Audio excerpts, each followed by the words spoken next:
নবীর মেসেজ করছে, যেমন মাইকিং করা হয়। আজ আমাদের গ্রামে নবীর গোলাম আব্বাস সিদ্দিকী আসছে।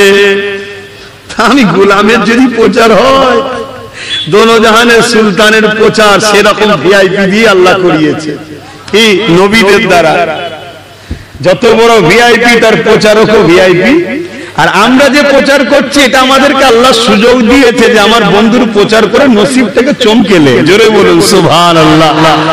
কমসে কম কিয়ামতের দিন যে বলতে পারবো কি করেছি আল্লাহ কিছু নেই, খালি কলসি নিয়ে এসেছি, ব্যাগ খালি, কিচ্ছু নেই। নামাজ পড়েছি কবুল হয়েছে কি জানি না, রোজা রেখেছি কবুল হয়েছে কি জানি না, হজ করেছি কবুল হয়েছে কি জানি না, দান করেছি কবুল হয়েছে কি জানি না, আল্লাহ কিচ্ছু নেই।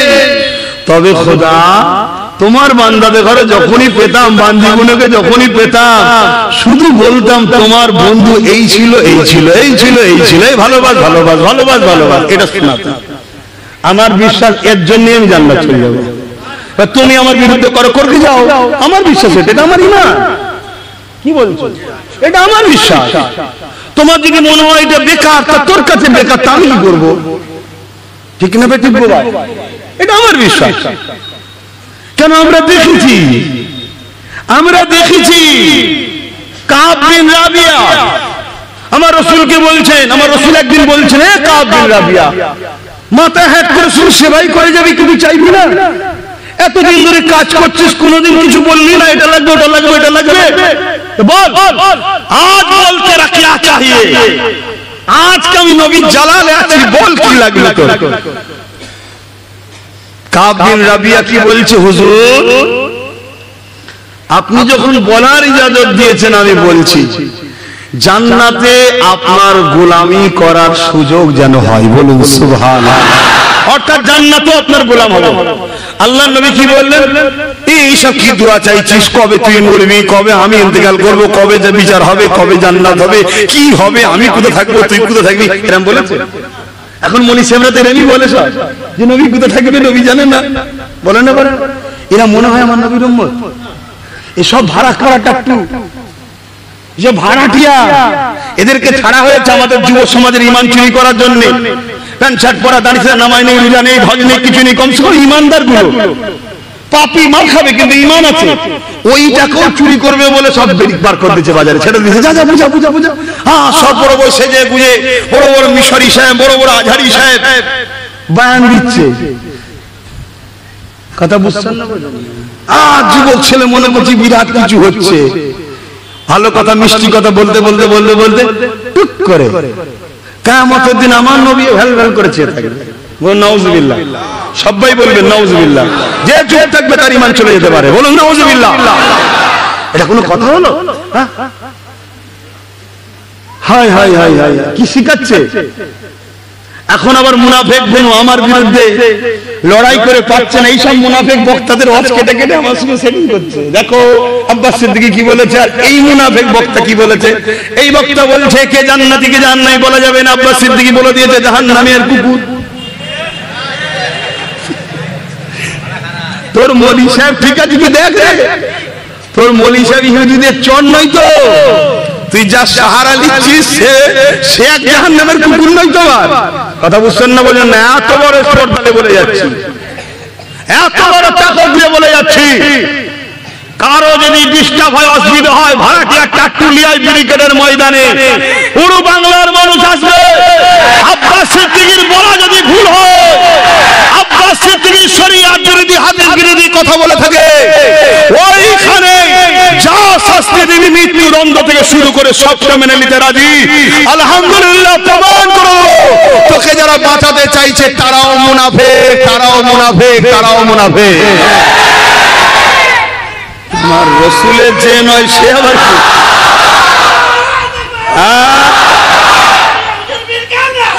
মন দিয়ে শোনেন, আব্দুল্লাহ ইবনে উবাই নাম শুনেছেন?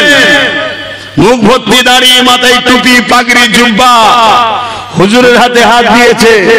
শুনছেন তো আব্বা জানেরা? অসুবিধা হচ্ছে নাকি? আব্বা অসুবিধা হচ্ছে? বাবাজি তো সারা জীবন ঝগড়াই করবে, তোমার কাজই তো ঝগড়া না হলেই তো সন্দেহ হয় যে গোলালু হয়ে যায়নি তো। কি গোল আলু শাকেও থাকে, মাছেও থাকে, গোসেও থাকে, পটলে থাকে, ঝিঙেই থাকে। ও আলু যে কখন কাউকে কাঁদাবে হাসাবে বোঝা মুশকিল। এখন সবার মাথায় হাত, আলুর দাম কমে গেছে, তবে আবার শুনছে নাকি বাড়বে। এই যে কখন কাঁদায় কখন হাসায় বোঝা মুশকিল। গোল আলু টাইপের হওনি, আলু তো সুগার হচ্ছে। হ্যাঁ কি গো, কথা বুঝছেন তো নাকি? ঝগড়া না হলেই তো ডাউট হয় যে কিছু গন্ডগোল হয়ে গেল নাকি বলি। আজ আমি আপনাদেরকে বলে যাচ্ছি, বালিপাড়া গ্রামবাসী এলাকার মানুষ, জান্নাতি উলামা মোমেন উলামাদের বৈশিষ্ট্য হলো সময়ের জালিম শাসনের সঙ্গে তার লড়াই হতেই হবে। যদি সময়ের জালিম শাসকের সঙ্গে কোন উলামা ঝগড়া ফাসাদ না হয়, জানতে হবে উলামা জান্নাতি, হক উলামা নয় ও 2 নম্বর। আসো আমার এই কথাকে কে কাটবে, চলে আসো, চলো কিতাব খোলো। ইমাম বুখারীকে জিজ্ঞেস করো ঝগড়া হয়েছে, ইমাম আবু হানিফার সঙ্গে ঝগড়া হয়েছে, ইমাম মালিকের সঙ্গে হয়েছে, ইমাম সুফিয়ান সাউরির সাথে হয়েছে, যত ইমাম যুগে যুগে মুজাদ্দিদ আল-পেশানির সাথে হয়েছে, গরিবে নামাজের সাথে হয়েছে, আমার আবু বকর সিদ্দিকের সঙ্গে ব্রিটিশের ঝগড়া হয়েছে। সময়ের শাসক যদি জালিম হয়, হাক্কানি আলেম তার বিরুদ্ধে বলতেই হবে, যদি না বলে সে হাক্কানি আলেম নয়। আমাকে ঘাটালে করে খাওয়া সব বন্ধ করে ফেলবে। অনেকে মুখ খুলছে আমি কথা বলাতে, এটা একজনকে বলা ঠিক হয় না। তোর পেশা কি রে? ডাক্তারি তো, জানুকি দেখি যা। তোর পেশা কি রে? উকিল তো, যা ওইদিকে যা। এদিকে কেন মাথা গলাচ্ছি? বুকা কোথাকার বুঝিস? ইমান চলে যাবে যেখানে সেখানে মাথা গলায়। আল্লাহর কোরআন বলছে যারা জালিম হয়, যারা মুনাফিক হয়, তারা চতুষ্পদ জন্তুর থেকেও নিকৃষ্ট। আমি তো ভালো লকাব দিয়েছি, বেশি ঘাটালে আরো কিছু বলে ফেলবো।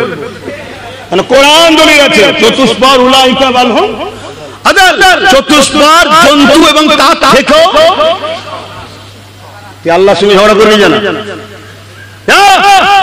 ওই তো একজন সুপ্রিম কোর্টে নাকি কেস করেছিল, কোরআনের 26টা আয়াত নাকি ভুল আছে। সে শয়তান নাকি খবর না ঘরকা না ঘটকা, কি এখন কোনো খবর আছে? এরকম সমাজে সমাজে একটা একটা করে ঘেউ ঘেউ করে কুকুর আল্লাহ পাঠায় আমাদের ঈমানকে পরীক্ষা করার জন্য। এদের খসলত হলো দুনিয়ায় জালিমদের পক্ষে দাঁড়াবে।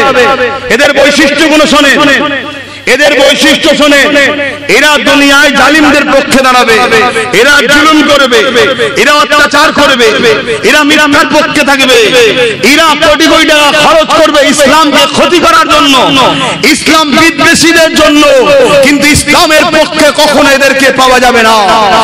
আজ খেয়াল করে দেখুন, যার বিষয়ে আব্বাস সিদ্দিকী কথা বলে অনেক প্রমাণ তথ্য নিয়ে তারপরে মুখ খুলি না। আজ আপনারা খেয়াল করে দেখুন, বিভিন্ন বিষয়ে বিভিন্ন জিনিস নিয়ে একটু কিছু হলে প্রতিবাদ করে এমনও মুসলমান আছে, কেসও করে এমনও মুসলমান আছে। কিন্তু যখন কেন্দ্র সরকার ওয়াকফ কালা কানুন তৈরি করলো, কেন্দ্র সরকারের বিরুদ্ধে ক্ষমতার ইজহার করলো না, ক্ষমতা প্রয়োগ করলো না, কেস করতেও গেল না, উপরন্তু মুসলিম দাবি করে বলল এই বাংলায় আন্দোলন করা যাবে না। যে মুসলমান বলবে এই বাংলায় মসজিদ মাদ্রাসার পক্ষে আন্দোলন করা যাবে না, সেই মুসলমানকে আপনারা ওলি ভাবতে পারেন, আমি জাহান্নামের কুকুর মনে করি। শুনছেন না? শোনেন না? মিশবেন আমার সাথে? হাত তুলে দেখান, মিশবেন? হাত লম্বা করে তুলে রাখেন। লড়াই করতে হবে, রাজি আছেন? ইসলামকে বাঁচাবার জন্য জীবন দিতে হবে, রাজি আছেন? অন্যায়কে মিটিয়ে ইনসাফ প্রতিষ্ঠিত করার জন্য জীবন লাগলে দিতে হবে, রাজি আছেন? ইনসাফ, ইনসানিয়ত, মানবতা প্রতিষ্ঠিত করতে হবে, রাজি আছেন? আমার নবী গরিব দুঃখীদের হয়ে লড়াই করেছে, আপনারা লড়াই করবেন? আমার নবী এতিম বিধবাদের হয়ে লড়াই করেছে, আপনারা করবেন? আমার নবী মাতৃভূমির জন্য লড়াই করেছে, আপনারা করবেন?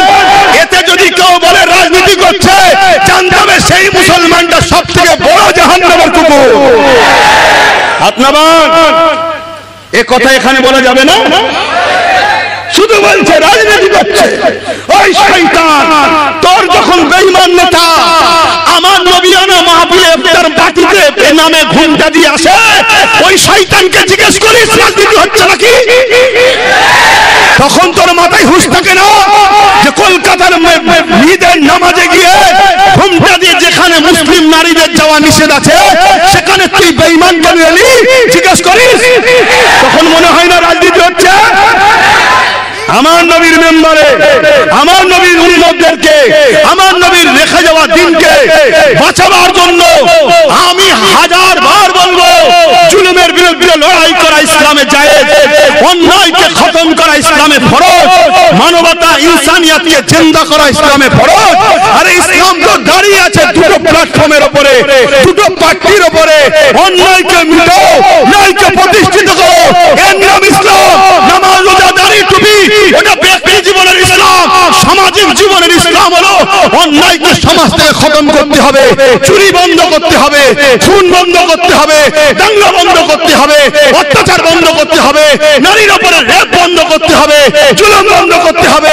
যে দায়িত্ব নিয়ে জুলুম করে বন্ধ করতে পারবে না, তার দায়িত্বে থাকার অধিকার নেই। তার বিরুদ্ধে লড়াই করে সমাজকে অন্যায় মুক্ত করার নাম আর ইসলাম। জোরে বলুন সুবহানাল্লাহ, আরো জোরে বলুন সুবহানাল্লাহ।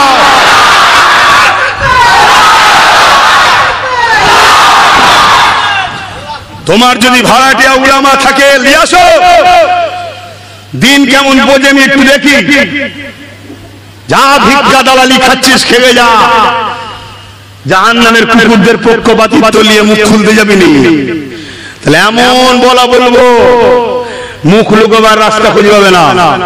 কেন দিনের স্বার্থে আমি সবকিছু করতে পারি, হুজুরের স্বার্থে আমি সবকিছু করতে পারি। ওয়া আম্মা বিনিআমাতি রাব্বিকা ফাহাদ্দিস, এই ইজ্জত আল্লাহ আমায় দিয়েছে। এই লোকগুলোকে এখানে জড়ো আমি করিনি, এটা আমার কৃতিত্ব নয়, এটা আমার আল্লাহর খাস দান। নবী মুহাম্মদ সাল্লাল্লাহু আলাইহি সাল্লামের গোলামির ফল। 100-র মধ্যে 99টা যুবক, যে যুবক ছেলেগুলো এখন ধর্ম থেকে কত দূরে, এই এত যুবক ছেলে, এই যে মাজমা, এই যে ভিড়, এটা আমার কৃতিত্ব নাকি? এটা মুহাম্মদ রাসূলের পক্ষে চিল্লাই বলে তাই এই জনসমুদ্র আল্লাহ জড়ো করে।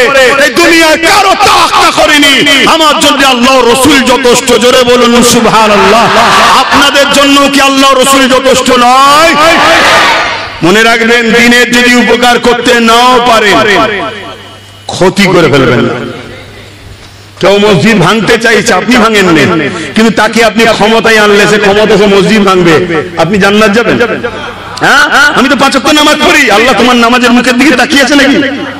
এগুলো মাথায় ঢুকাও যুবক। অমুসলিম অন্য কেউ আমার মসজিদ মাদ্রাসার বিরোধী করবে, এটা যতটা না দুঃখ লাগে, তুই এটা মুসলিম সেজে বললি কি করে দিল্লি যাও? তাহলে জানতে হবে তুই বাহ্যিক সুরাতে সকলে মুসলমান, ভেতরটা তোর মুনাফিক। আর মুনাফিকের ঠিকানা কোথায়? আরো খোলাসা হবে। আমি আরেকটু বাজার দেখি কে কে মুখ খোলে।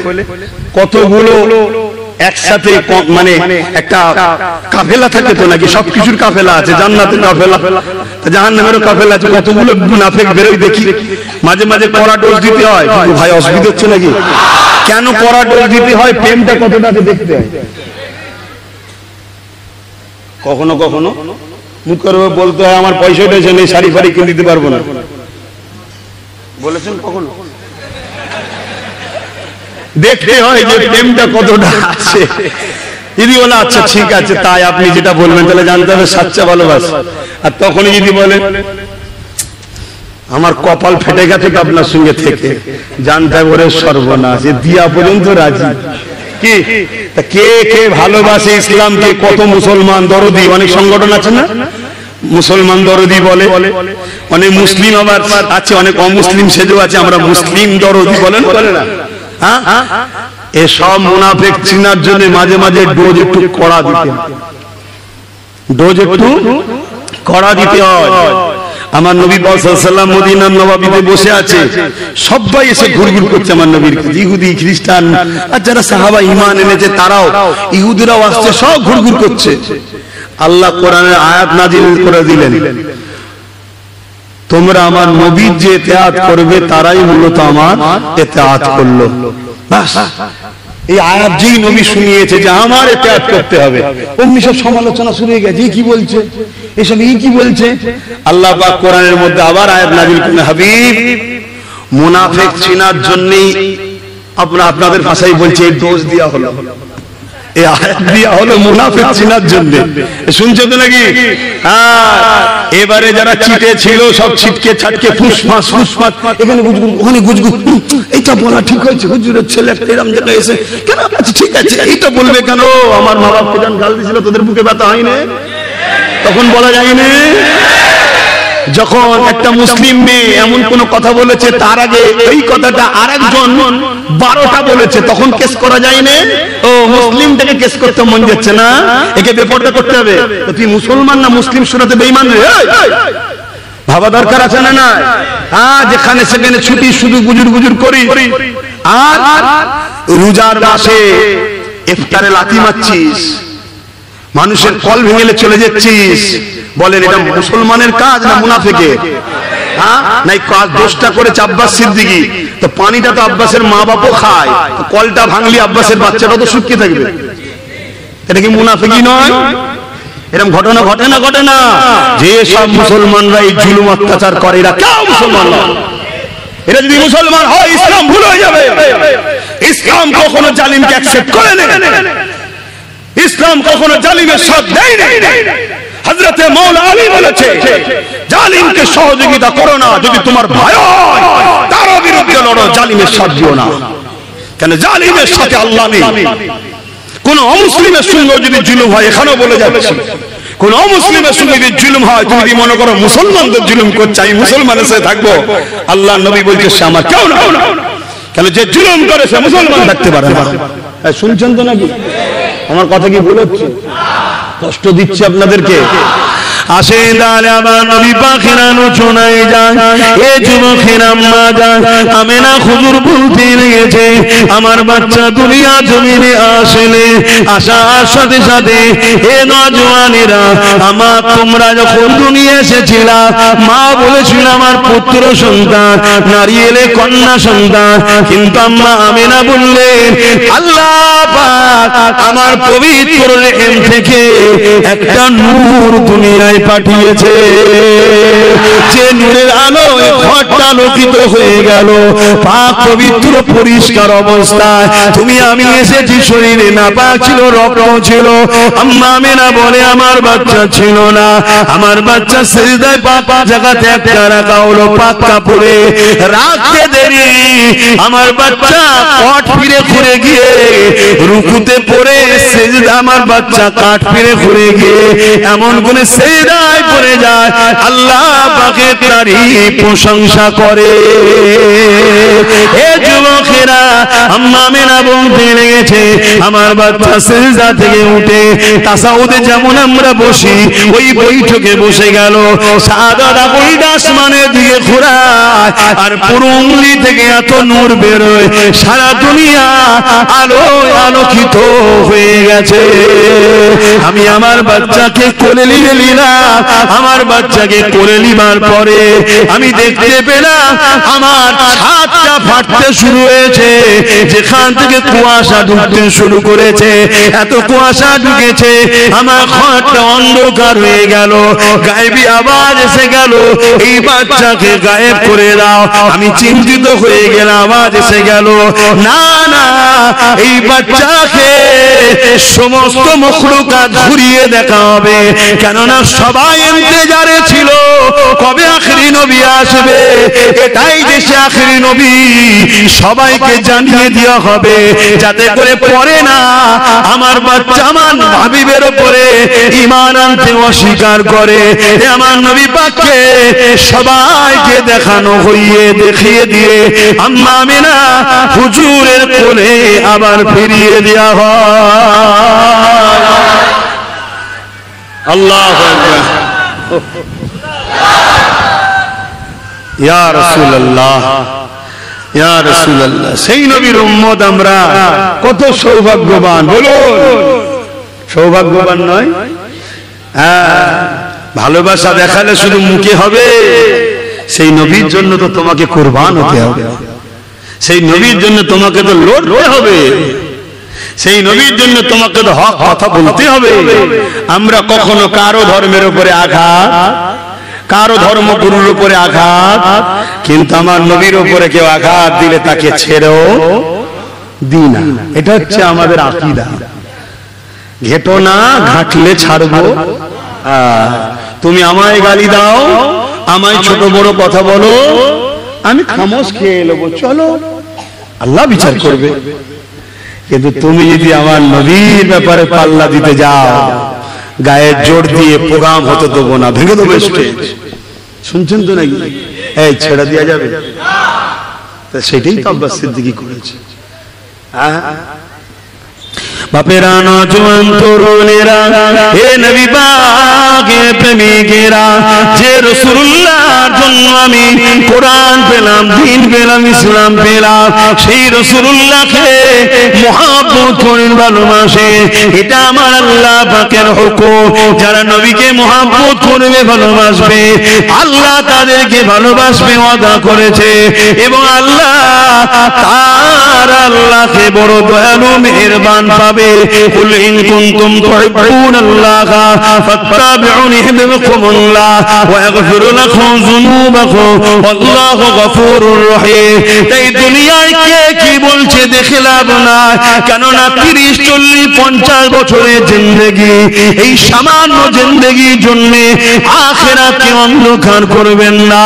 এই সামান্য জিন্দেগির জন্য আখিরাতকে জাহান্নাম ঠিকানা বানাবেন না।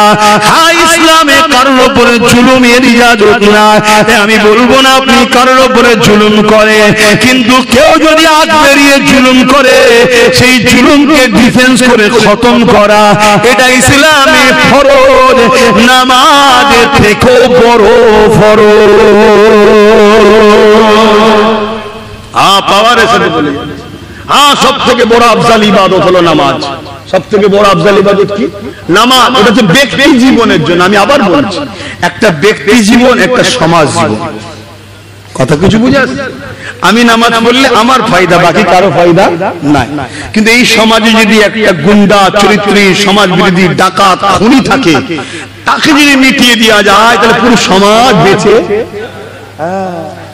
আল্লাহর সৃষ্টিকে অন্যায়ের হাত থেকে বাঁচাবার যে ব্যবস্থা করলে, জুলুমের হাত থেকে, আল্লাহ তোমাকে কিয়ামতের দিন বিপদ থেকে মুক্ত করবে। জোরে বলুন সুবহানাল্লাহ। তাহলে লড়াই করতে হবে না? হবে না? অত মায়া করলে হবে না। জিন্দেগি আজ আছে, কাল না। আজ আছে, কাল এ তো জানে যেতে, এ তো যাবেই। চলো নায়ের পক্ষে থাকি, যেদিন যাবার সেদিনই যাবে, আগেও যাবে না, পরেও যাবে না। এবারে আল্লাহকে বা আল্লাহর পক্ষে তুমি আছো কিনা নাই, তার জন্য একটু আল্লাহ পরীক্ষা নেবে। আর আল্লাহর পরীক্ষা নিশ্চয়ই জানো তো, একটু কঠিন করাই হয়, তবে একটু মজবুত হয়ে থাকলেই পাস আল্লাহ দয়াতেই হবে ইনশাআল্লাহ। কিন্তু আর কষ্ট কোনোদিন না। এবার শান্তি আর শান্তি, শান্তি আর শান্তি। আর শয়তানের রাস্তা শুরুটা একটু আরামে হয়, খুব ভালো লাগছে। কে? শয়তানের রাস্তাটা শুরু খুব আরামে হয়, ফুলের রাস্তাতে শুরু হয়। গরিবের টাকা, এতিমের টাকা, বিধবার টাকা, অসহায়ের টাকা সব ছেড়ে পুড়িয়ে নিয়ে গাড়ি বাড়ি, কি ভালো জিন্দেগি বলতো। কিন্তু কিছুদিন পরে এমন অন্ধকার আসে, ওই অন্ধকার থেকে আর দুনিয়া আখিরাত কোনো জায়গাতে বেরোনো পায় না। পাপ দুই ধরনের হয়, একটা আল্লাহর সঙ্গে, একটা বান্দার সঙ্গে। একটা হক, আল্লাহর হক, আর একটা এই বলবেন তো আমার আব্বা জান কোনো কষ্ট পেচ্ছেন নাকি? বাচ্চা ভুল বলছে? আরে আমি তো আপনাদেরই সন্তান, বলুন কষ্ট পেচ্ছেন? পাপ একটা আল্লাহর হক, একটা বান্দার হক। কেউ নামাজ কাজা করেছে, কার হক নষ্ট করেছে? জোরে বলো। আল্লাহ পাক বলছেন আমি রহমান রহিম, সাবাকাত রহমতি আলা গযবি। এ বান্দা নামাজ কাজা করেছিস? জি আল্লাহ। আয় কাঁদ, বল আল্লাহ মাফ করে দে, বল আমি আল্লাহ মাফ করে দেবো। জোরে বলুন সুবহানাল্লাহ। আর তুই কারো একটা গাছের ডাল কেটে নিয়েছিস, ওই বান্দা না মাফ করলে মাফ করবো না। এটা ওর হক মেরেছিস, ওর কাছে মাফ চাইতে হবে। তাহলে জনগণের অর্থ যারা ঝেড়ে খায়, শুনছেন কজনের কাছে মাপ চাইবি? শুনছেন তো? তাহলে আব্বাস সিদ্দিকী কিছু ভুল লাইনে আছে নাকি? আহারে, কত এমন গরিব মানুষ আছে যাদের বাচ্চা কোনো রাত্রিরে না খেয়ে ঘুমোয়, পানি খেয়ে ঘুমোয়, কঠিন রাত্রে ঘুম পেয়ে ভেঙে যায়, খিদের চোটে কাঁদে বাচ্চারা, মা সান্ত্বনা দেয়, একদিন দুজন পরে মায়ের ধৈর্য হারা হয়ে যায়, বাচ্চাকে মারে, গলা টিপে ধরে। এই সমাজে ঘটছে না ঘটে না? ওই গরিবের মালগুলো ঝেড়ে খায় যারা, তারা কি জান্নাত? সেই হারামখোর জাহান্নামীগুলোর জন্য কথা বললে আপনাদের গায়ে লাগাতে উচিত নয়? কথা বুঝে আসছে না? না, হ্যাঁ, আল্লাহর মার তো হঠাৎ করে হয় না, অনেক পাপ বেড়ে বেড়ে বেড়ে বেড়ে বেড়ে বেড়ে একদিন আল্লাহর পক্ষে মার হয়। তা আমিও তো সে আল্লাহরই বান্দা, শয়তানি দেখে দেখে সহ্য করে করে করে করে একদিন চপাং করে একটা দিয়েছি, সব জায়গায় এখন চলছে, যেখানে কান তত চলছে। কি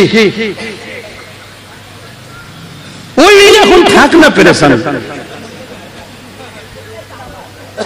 আল্লাহ শুকর, প্লেনে করে গেছিলাম এই কিছুদিন আগে, কোথায় জানো? তামিলনাড়ু। যাবার সময় প্লেনেও ঘুমোচ্ছি, আসার সময় প্লেনে ঘুমোচ্ছি, আল্লাহর আকাশে ঘুমোচ্ছি। কত মানুষ চিন্তাই থাকে ঠুস করে পড়ে গেলে একেবারে চলে যাবে, কিন্তু আমি ঘুমোচ্ছি বা আমার এই সব ঘুমোচ্ছে নাসিরপুরে গেলে, আর আমাদের আলা ও তো নাক ডাকছে দেখে। কথা বুঝলেন কেন ঘুমোচ্ছি আমরা? কারণ আমরা জানি যদি ঠুস করে পড়ার ব্যাপার থাকে জেগে বসেও পড়বো, আর যদি ঘুমিয়ে পড়ার না ব্যাপার থাকলে ঘুমলেও পড়বো। আমাদের ভরসা আল্লাহর উপর, ঠিক না বেটি? আমি কি জেগে কি রুখে দেবো নাকি? পড়ার থাকলে রুখবে কে? অতএব সব যখন আল্লাহর উপরে তাওয়াক্কালতু আলাল্লাহ হয়ে বেরিয়ে পড়েছি, একটু ঘুমিয়ে এলে প্লেনের উপরে, আর আকাশে উঠে গেলে নিশ্চিন্তায় ঘুমও হয়, দুনিয়াবি খেয়াল থাকে না, অনেক দূরে চলে যাই। আহা, অতএব আল্লাহর মা দুনিয়ার বার। আপনাদের কাছে কথাগুলো বলছি, কেউ কষ্ট পাচ্ছেন কেন? আমি চাই না আপনারা জালিমদের পক্ষপাতী করেন। জালিমের পক্ষপাতিত্ব করলে আপনি জালিমদের মধ্যে গণ্য হবেন, জালিমদের দলভুক্ত হবেন, জালিমদের সাথে আপনাকে হাসর নাসর হবে, জালিমদের ঠিকানা যেখানে আপনি সেখানে যাবেন। তাই আপনারা আমার দাদা পীরের রুহানি বাচ্চা বা মাঝিরহাট পীর সাহেবের রুহানি বাচ্চা, যাই হন আল্লাহর ওলিদের বাচ্চা, বাংলার মানুষ ওলিদের বাচ্চা, তাই তো নাকি? আপনারা কোনো না কোনো ওলির দরবারের সঙ্গে আপনাদের যোগাযোগ আছে, আর আলহামদুলিল্লাহ বাংলায় যে ওলির কাছেই যান না কেন, সেই ওলির হেড অফিস হলো শরীফ দাদা হুজুর, তাই তো নাকি? আব্বাস হুজুর নয়, দাদা হুজুর। হ্যাঁ, আমিও জানি দাদা হুজুর, কাউকে আমায় ঘুম ভাঙাতে হবে না, আমি জানি দাদা হুজুর। সেই জায়গায় তা আমি চাই না ওলিদের রুহানি বাচ্চাগুলো দুনিয়ায় সামান্য স্বার্থে, বিশেষ করে আমার মা গুলো, মারে বুঝলে, আপনাদের ভাই আপনাদের সন্তান বলছি, একটু ভাবেন আপনার আব্বাদের কজন, মায়েদের ঘরে বলছে আপনার আব্বারা কজন? 8, 9, 10 জন, তাই তো নাকি? এই যে মুরব্বীরা বসে আছে, আপনারা ভাই মনে 5, 6, 7 হবে, আর আপনার আব্বারা 10, 12-র উপরে কোনো খবর নেই। ভুল বলছি নাকি? কিন্তু কোনদিন শুনেছেন যে বাপ মা ছেলেকে শুকিয়ে রেখেছে? বলেন বলেন বলেন। আর আজকে এত আঁচড়াচ্ছি, তাও বলছে নেই নেই নেই নেই নেই নেই। খোদার মা, খোদার মা, আমাদের হালাল পয়সা হারাম ঢুকে গেছে, ওই যে প্ল্যান করে ঢুকানো হচ্ছে। এবার এই কথা যেই বলবে, বলে ওই তো রাজনীতি করছে, ওরে শয়তান, তুই আমার কমের মধ্যে হারাম ঢুকিয়ে দিলি, সেটা ভুল করলি না, আর আমি ধরিয়ে দিচ্ছি কমকে, এটা ভুল করে ফেললাম। কথা বলেন, ভুল করছি নাকি? তুই তো ঢুকাচ্ছিস হারাম পয়সা। কেন? পুরুষ যদি ইনকাম করে ভুল যদি হয়, পুরুষকে আল্লাহ কিয়ামতের দিন ধরবে, নারীদেরকে আল্লাহ ধরবে না। তাই মায়েদের দোয়া কবুল হতো, কিন্তু আজ বড় প্ল্যান করে নারীর ইনকাম করিয়ে দিল, আর সেই টাকার মধ্যে যদি সুদের টাকা হয়, লুটা টাকা হয়, মদের টাকা হয়, আরো ইত্যাদি ইত্যাদি কত কি আছে তো নাকি? তাহলে হারাম না হালাল? হ্যাঁ, এটা বুঝতে হবে। এজন্য আল্লাহর নবী বললেন, ভিক্ষা আল্লাহ পছন্দ করে না। একটা সুদখোরের বাড়ি 1 কাপ চা খাওয়া যাবে? ঠিক করে বলুন। আরে 1 কাপ চা খাওয়া যাবে না? কেন খাওয়া যাবে না? সুদখোর। ওই সুদখোরের বাড়ি আপনি প্লাস্টার করতে গেছেন, রং করতে গেছেন, ফার্নিচারের কাজ করেছেন, ইত্যাদি ইত্যাদি, 1 লাখ টাকা বিল হয়েছে, লিয়া যাবে?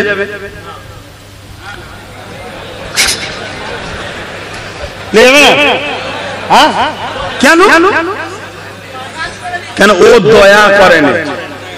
আমি মজুরি করেছি, বিনিময় লিখছি, আর 1 কাপ চা। খুব মাথায় ঢুকান, খুব মাথায় ঢুকান। পারিশ্রম লিয়াটা আলাদা জিনিস। সে যেই কোন কাজে হোক আর গভর্নমেন্ট হোক, পারিশ্রম যদি দেয় আপনাকে, আপনার পাওনা যেটা মেহনত, আপনার হক, আপনার অধিকার, সেটা আপনি যে পয়সাই হোক আপনার জন্য সেটা, কেন ওটা আপনার পারিশ্রম। সে কি থেকে দিতে সে বুঝবে, কথা বুঝে আসছে না? কিন্তু কেউ যদি আমার উপরে দয়া করে ফ্রিতে দেয় কিছু, 1 কেজি আলু দিল, আমার কি দরকার আছে? আমি কি জন্য, তোমায় কি জন্য দিলে? কি দয়াতে? না, তুমি আমার গোলাম হয়ে থাকো, এই দয়াতে তো। তুমি আমার পক্ষে থাকো, এই দয়াতে তো, অন্য কোনো কারণ তো নয়। এগুলো বুঝতে হবে। আমার কওমের ঈমানের অস্তিত্ব বাঁচাবার স্বার্থে বুঝাচ্ছি। পেটে হারাম ঢুকে গেলে ব্রেন আর হালাল রাস্তায় চলে না, এজন্য বুঝাচ্ছি। এই বুঝানোটাকে কেউ যদি মনে করে, এই জন্যই তো বলি তুমি রাজনীতি করছো, তুমি চরম মূর্খের মধ্যে রয়েছো, তুমি চরম অশিক্ষিতর মধ্যে রয়েছে। এটা আমার ইসলাম, এটা আমার ইসলাম। কিন্তু আমরা দেখতে পাচ্ছি তোমরা রাজনীতির নামে, পাওয়ারের নামে আমার ইসলামকে বারবার টার্গেট করছো। যার একটা ছোট্ট নমুনা বলবো, জোরে বলুন, বলবো। কেন্দ্র সরকার ওয়াকফ কালা কানুনের নামে সংবিধান বিরোধী আইন তৈরি করেছে। সংবিধানে লেখা আছে, কোন গভর্নমেন্ট, কোন রাজ্য সরকার বা সেন্টার সরকার, রাষ্ট্র কখনো কারো ধর্মে হস্তক্ষেপ করতে, বিরোধীও করতে পারবে না, উন্নতিও করতে পারবে না। উপরন্তু আমি দেখলাম তোমরা তোমাদের আখের সব গুছিয়ে নিচ্ছ। তুমি ওখানে বানাচ্ছ, ইনি দিঘাতে বানাচ্ছে, সবাই সবার গুছিয়ে নিচ্ছে, কিন্তু তোমরা বারবার আমার মসজিদ, আমার মাদ্রাসা, আমার কবরস্থানকে টার্গেট করছো না? করোনি? ওয়াকফ যেখানে নিষেধ করেছে, কারো ধর্মের উপরে আঘাত দেওয়া যাবে না, রাষ্ট্র কারো ধর্মের বিরুদ্ধে কথা বলতে পারবে না, সংবিধান রাইট দেয় নাই, সংবিধান ইজাজত দেয় নাই। যে যার ধর্ম, যে যার মানুষ নিজের পয়সায় নিজের মতো করে করবে। কেউ যদি মনে করে আমি কোনো ধর্ম করবো না, তাকেও দেশ রাইট দিয়েছে, তারও অধিকার আছে। এই দেশে কেন্দ্র সরকার ওয়াকফ কালা কানুনের নামে সংবিধান বিরোধী আইন করে মসজিদ, মাদ্রাসা, কবরস্থান, ঈদগাহ, খানকা, মুসলমানদের পেহচান, মুসলমানদের ঐতিহ্য, মুসলমানদের মসজিদ, মাদ্রাসা, ঈদগাহকে ভেঙে দেবে, দখল করে নিয়ে কর্পোরেটদের হাতে, পুঁজিপতিদের হাতে তুলে দেওয়ার একটা ষড়যন্ত্র করেছে, হাকিনা। জোরে বলুন, এটা কোন শক্তিতে করছে? সে কোন পাওয়ারে করছে বলুন? জোরে বলুন। এটা কি রাজনীতির কাজ? তাহলে তুমি রাজ ক্ষমতা দিয়ে কি করছো? তুমি যখন রাজ ক্ষমতা দিয়ে আমার ঈদগাহ লুটতে এসছো, ঈদগাহ বসে আমি ঈদগাহ বাঁচাবার জন্য বলবো না, বলবো না? কথা মাথায় ঢুকছে? এই আন্দোলন পুরো দেশ জুড়ে চলছে, সব জায়গায় আন্দোলন চলছে। উত্তর প্রদেশেও আন্দোলন হচ্ছে। উত্তর প্রদেশের সরকার যারা আন্দোলন করছে তাদেরকে মেরে জেলে ভরে দিচ্ছে। কেন? মোদির বিরুদ্ধে কথা চলবে না। আমার পশ্চিম বাংলায় এই আন্দোলন যারা করছে তাদেরকেও মেরে জেলে ভরে দিচ্ছে। কেন? মোদির বিরুদ্ধে আন্দোলন চলবে না। তাহলে যোগী আর রাজ্য সরকারের মধ্যে পার্থক্য কি? এই কথাটা বলা যদি কেউ মনে করে নবী দিবসে কেন বলবে? আরে নবীর মসজিদ বাঁচাবার জন্য নবী দিবসে বলবো না তো কোথায় বলবো? কথা মাথায় ঢুকলো? মসজিদে দাঁড়িয়ে দাঁড়িয়ে বলা দরকার নামে, যদি ইমাম না বলে কিয়ামতের দিন জবাব দেবে। তুমি আল্লাহর ঘরে দাঁড়িয়ে আল্লাহর ঘরকে বাঁচাবার জন্য কেন বলবে না?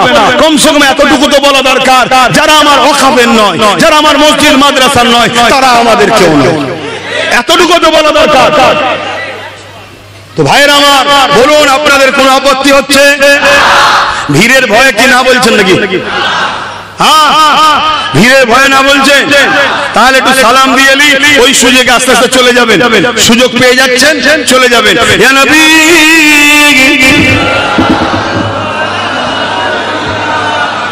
আমি ভুল বলছি?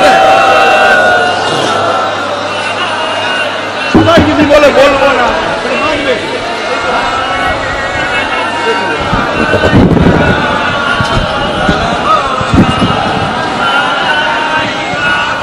সবাই যদি বলে বলবো না, তাহলে তো শেষ হয়ে যাবে। আমি জানি সবার দ্বারা বলা সম্ভব, আল্লাহ দেয়নি, তুমি বলতে পারো নি, কিন্তু বলছি আমার স্বার্থ দাও। প্রকাশ দিতে নাও পারো, এসে বলতে তো পারো যে ভাই আমি খুব চাপের জায়গায় আছি, ভাই ইসলামের প্রতি একটা হুকুম আছে, অন্তর থেকে ঘৃণা করো। আমি ঘৃণা করি, ভাই সাথে আছি। কি মনটা বড় হবে না? হবে না?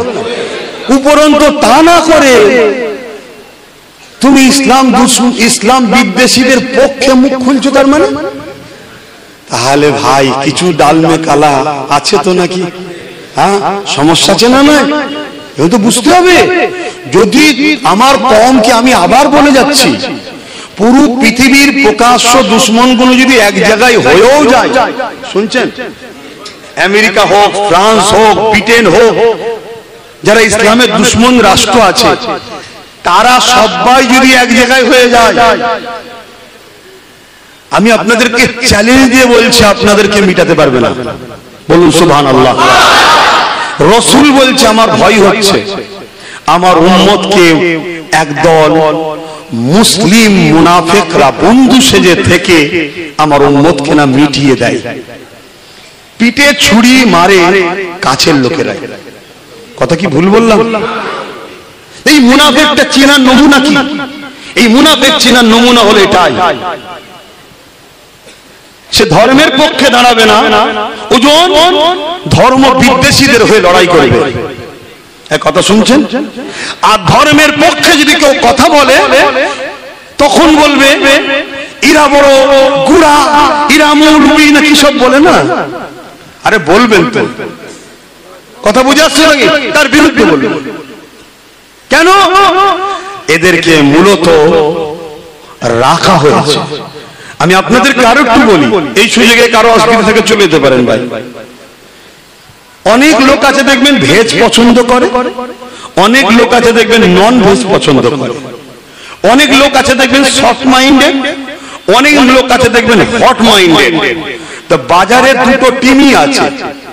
প্রকাশ্য দুশ্মন হচ্ছে হট মাইন্ডেড, মুসলিম সেদের মধ্যে বা মুসলিম সমাজ যারা সফট মাইন্ডেড, তাদেরকে ধরার জন্য কিছু মুনাফিক মুসলমান হট মাইন্ডের লোকেরাই নামিয়েছে। কথা বুঝে আসছে? কেন? যাতে করে নোটটাও আমার ঘরে আসে, খুচরোটাও আমার ঘরে আসে। বাজারে যদি দুটো দোকান থাকে, যে ভেজ পছন্দ করে ভেজ খাবে, যে নন ভেজ নন ভেজ, আর মালিক যদি একজনই হয়, দিনের শেষে পয়সাটা কে পাবে? ওদের সেন্টারে বসে আছে নন ভেজ, আর রাজ্যে ভেজ, মালিক একটাই নাগপুরে বসে আছে। কথা বুঝছেন না? বোঝেন না? এবার যদি বলেন এইসব কথা কেন বলছেন, আমি আবার বলছি, এরা উভয় মিলে আমার মসজিদ মাদ্রাসাকে মিটাতে চাইছে। মসজিদ মাদ্রাসা বাঁচাবার স্বার্থে নবীর দ্বীনের ঐতিহ্য এটা। ইসলামের পেহচান কি? মসজিদের মিনার। ইসলামের পেহচান কি? কোরআন পড়ছে মাদ্রাসায়। ইসলামের পেহচান কি? এই যে ঈদগাহ। ইসলামের পেহচান কি? ওই যে 700 800 900 বছর ধরে তোমার পূর্বপুরুষদের কবরগুলো, এখানে ইসলাম ছিল এতদিন ধরে, তাই তো নাকি?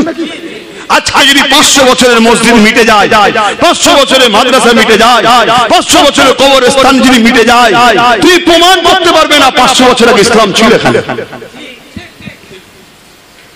আগামী দিন তোমার আমার বাচ্চাদের কি দশা হবে? তোমরা যা করছো করে যাও। তোমরা গরিবকে দেবে না, নিজেরা লুটে পুটে খাবে, গরিব আর তোমরা বুঝে লেগে যাও। আমি ধর্ম সভায় এসে সব কিচ্ছু বলতে যাব না, কিন্তু তোমরা যখন রাজ ক্ষমতা দিয়ে আমার ধর্মের উপর আঘাত দেবে, একজন ধর্মগুরু হিসাবে, ধর্ম প্রচারক হিসাবে, ধর্মের গুরু ঘরের সন্তান হিসাবে আমার ইমানি দায়িত্ব জাতিকে জাগানো, ইসলামের দুশ্মনের সাথ দেওয়া হারাম। সে প্রকাশ্য দুশ্মন হোক আর ছদ্মবেশী দুশ্মন হোক, কিন্তু রাসূল বলেছেন প্রকাশ্য দুশ্মনের থেকে ছদ্মবেশী দুশ্মন বেশি ভয়ঙ্কর। তাই অনেকে বলে তুমি ওর বেলায় কম বলো, এর বেলায় বেশি বলো কেন? ওকে সবাই চেনে, একটা মুসলমান ওর সাথ দেবে না। ঠিক না বেটি? কিন্তু তোমাকে আপন মনে করে সাথ দেয়, আর তুমি বলছো ওয়াকাফ এখানে নয় ওখানে। এটা একটা প্রশ্ন চিহ্ন তো নাকি? তাহলে সেই জায়গায় আমার মসজিদ, আমার মাদ্রাসা, আমার কবরস্থান, ঈদগাহ নিয়ে বলাতে যদি আপনাদেরও কারো কষ্ট হয় মাফ করবেন। আমি আপনাকে ভালোর জন্য বলছি, আপনি ইমানের ট্রিটমেন্ট করুন। জন্ডিস হয়েছে, কলেমায় রদ্দ কবুল করুন, তওবা করুন, আল্লাহ আমাকে মাফ করেন, আমার মধ্যে এটা কেন হচ্ছে আল্লাহ? আমি তো আপনার পক্ষে, আপনার হাবিবের পক্ষে দাঁড়াতে পারছি না। যারা রাজ ক্ষমতা দিয়ে আমার দিনকে মিটাচ্ছেন তাদের পক্ষে চলে যাচ্ছি, আর দিনের জন্য একজন মৌলানা, একজন হুজুর, একটা ইমাম এসে যখন বলে তার কথা আমার ভালো লাগছে না কেন আল্লাহ? এটা তোমার জন্ডিস এখানে হচ্ছে, তুমি ট্রিটমেন্ট করো তাড়াতাড়ি, না হয় তোমার হাসর খুব খারাপ হবে। এটা আমার দায়িত্ব, আপনাকে থরো করলাম। নেবেন কি নেবেন না আপনার ব্যাপার। নিতে পারলে আগামী দিন পাশে এলে যাবেন, না নিতে পারলে আগামী দিন কানে তুলে দিয়ে ঘুমাবেন। ক্লিয়ার কথা? তোমার নেতা এলে আমি যেমন যাই না, আমি এলে তুমি আসবে না। তোমার নেতা যা করছো তুমি শুনবে যাও, আমাদেরকে যারা মানে আমরা তাদের নিয়ে চলবো, আমরা শুনবো, ঠিক না বেঠে? আর যদি বলো যে না আমার পুলিশ আছে, আমার মিলিটারি আছে, আমার